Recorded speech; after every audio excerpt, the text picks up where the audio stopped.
ফুলতলি বড় সাহেবজাদা আল্লামা ইমাদউদ্দিন চৌধুরী ফুলতলি সাহেব কিবলার সঙ্গে লন্ডনে সফরে গেলেন।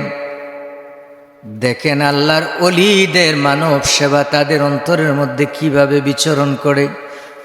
সব সময় মানুষের চিন্তায় তারা মগ্ন থাকেন। অদ্ভুত ঘটনা, অদ্ভুত মানব সেবার এক দৃষ্টান্ত, উজ্জ্বল এক দৃষ্টান্ত। বড় সাহেব কিবলা মুহাদ্দিস সাহেব যখন সফর সঙ্গী হয়ে ফুলতলি সাহেব কিবলার সঙ্গে লন্ডনে গেলেন, যাওয়ার পরে একটা রুমের মধ্যে অবস্থান করলেন।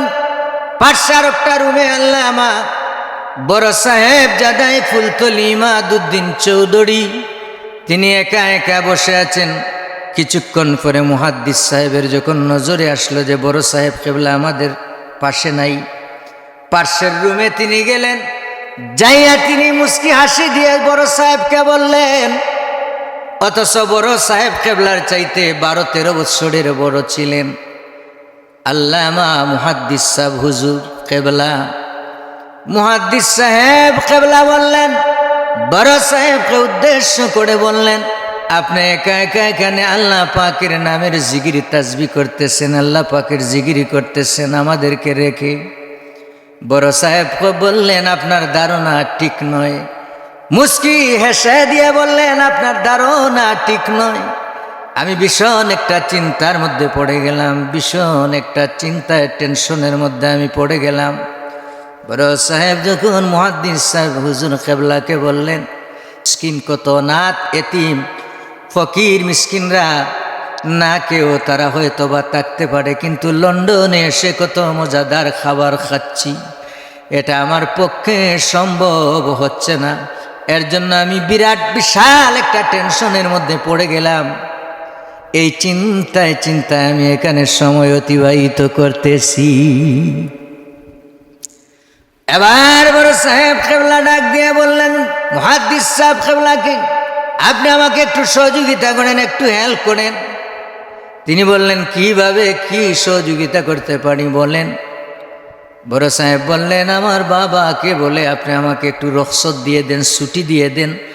আমার মন এখানে আর থাকতে চাচ্ছে না, আমি যেন বাংলাদেশে চলে যাইয়া অসহায় এতিম ফকির মিসকিনদের পাশে আমি দাঁড়াতে পারি, তাদেরকে যেন আমি সময় দিতে পারি। আমাকে একটু রুখসত দিয়ে, ছুটি দিয়ে আমাকে একটু ছুটির ব্যবস্থা করে দেন আমার বাবার কাছে বলে বড় সাহেব কিবলা মুহাদ্দিস সাহেবকে বললেন।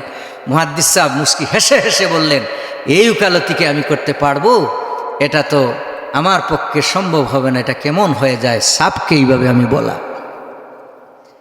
কিছুক্ষণ পরে যখন মুহাদ্দিস সাহেব আমার এই রুমে আসলেন, ফুলতলি সাহেব কিবলা জিজ্ঞেস করলেন, আমার বড় ছেলে মানিক, আমার রতন কোথায়, কি অবস্থা, কি করতেছেন পাশের রুমে? মুহাদ্দিস সাহেব কিবলা ডাক দিয়ে বললেন, ফুলতলি সাহেবকে এই অবস্থা, বড় সাহেব কিবলা চাচ্ছেন দেশে চলে যাবেন, উনি এখানে থাকতে চাচ্ছেন না। উনি বলতেছেন ওনার মন এখানে টিকতেছে না, কত অসহায় এতিম ফকির মিসকিন বাংলাদেশে সমস্যার মধ্যেও থাকতে পারে, তিনি ওখানে চলে যেতে চান। আপনি ওনাকে একটু ছুটি দিতে বলতেছেন এবং ওনাকে একটু রুখসত দেওয়ার জন্য বলছেন, যাতে উনি দেশে চলে যান, ব্যবস্থা করে দিতে।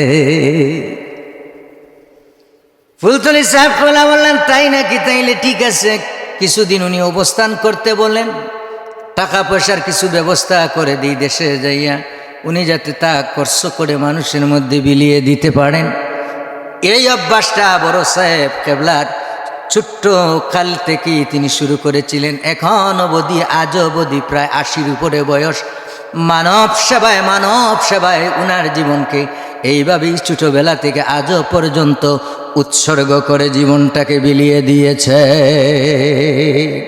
ওরা হলো আল্লাহর ওলি, এদের কারামত সত্য, বাস্তব চিত্র দৃশ্য দেখলে আল্লাহর কথা মনে হয়, এদের কাছে বসলে ইমান তাজা হয়, মজবুত হয়।